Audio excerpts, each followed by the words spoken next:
মন্ত্রী সম্পূর্ণ এদের বাঁচাতে ব্যস্ত। আমার কাছে যে খবর এই তথ্য এসছে, তৃণমূল কংগ্রেস এতটাই ভীত সন্ত্রস্ত হয়ে আছে, তারা এনিহাও বাঁচানোর চেষ্টা করছে।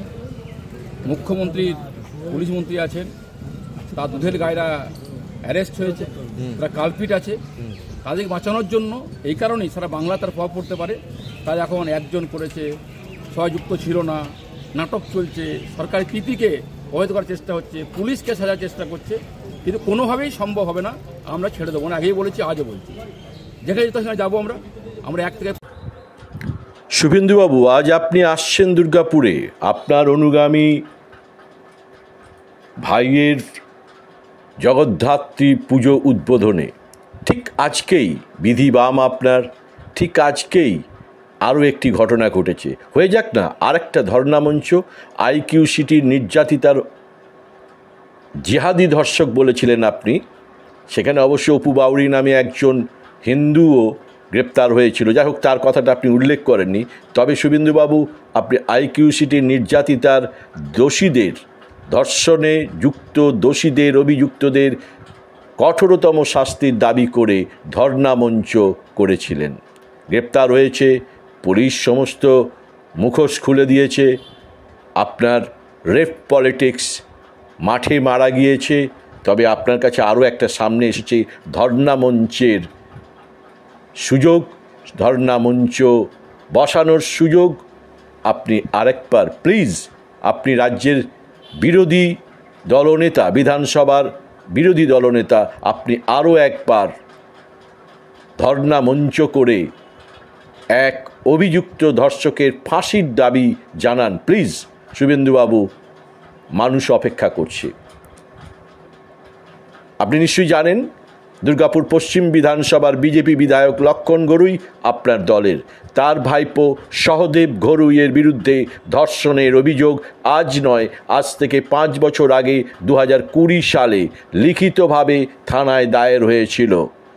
অভিযোগ করেছিলেন অন্য কেউ নয়, আপনারই বিজেপি দলের এক নেতা। তার মেয়েকে মাদকদ্রব্য খাইয়ে ধর্ষণ করেছে বিজেপি বিধায়ক লক্ষণ ঘরুইয়ের ভাইপো সহদেব ঘরুই। পলাতক ছিল, অর্থাৎ 2020 থেকে 2025 5 বছর বিজেপি বিধায়ক লক্ষণ ঘরুইয়ের ভাইপো, ধর্ষণে অভিযুক্ত ভাইপো সহদেব ঘরুই 5 বছর পলাতক ছিল। 5 বছর পরে ঠিক গতকাল তাকে পুলিশ তাকে গ্রেপ্তার করে।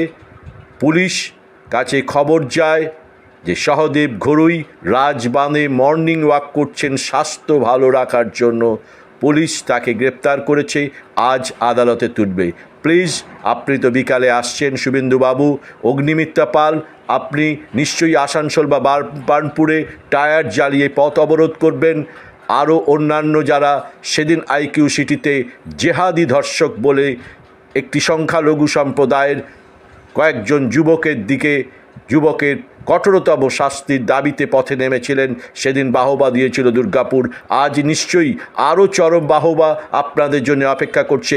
আপনার দলের বিধায়ক, বিজেপির বিধায়ক লক্ষণ ঘরুইয়ের ভাইপো, বিজেপি দলের নেতাই তার মেয়েকে ধর্ষণ করেছে বিজেপি বিধায়কের ভাইপো সহদেব ঘরুই, এমন অভিযোগ লিখিতভাবে এনেছিলেন 5 বছর আগে 2020 সালে। পুলিশ তাকে গ্রেপ্তার করেছে, আজ আদালতে তুলছে। তাই দুর্গাপুরের সিটি সেন্টারে আবার হয়ে যাক বিজেপির ধর্ণা মঞ্চ, এটাই চাইছে দুর্গাপুর। কারণ ধর্ষণের অভিযোগ, ধর্ষক সবাই সমান, ধর্ষকের ধর্ম হয় না, দল হয় না, জাত হয় না। এবার আপনাদের প্রমাণ করার সময় এসেছে। আরেকবার ধর্ণা মঞ্চ হয়ে যাক। শুভেন্দুবাবু দুর্গাপুরের সিটি সেন্টারের বুকে জগদ্ধাত্রী উদ্বোধন করতে আসছেন। জগদ্ধাত্রী জগৎকে ধারণ করেন, তাই অন্তত আপনার দলের বিজেপি বিধায়ক লক্ষণ ঘরুইয়ের ভাইপো ধর্ষণের অভিযোগে গ্রেপ্তার হয়েছে এবং এই ধর্ষণের অভিযোগ এনেছেন আপনার দলের বিজেপি এক নেতা। তার মেয়েকে নাকি বিজেপি বিধায়কের ভাইপো লক্ষণ ঘরুইয়ের ভাইপো সহদেব ঘরুই ধর্ষণ করেছেন।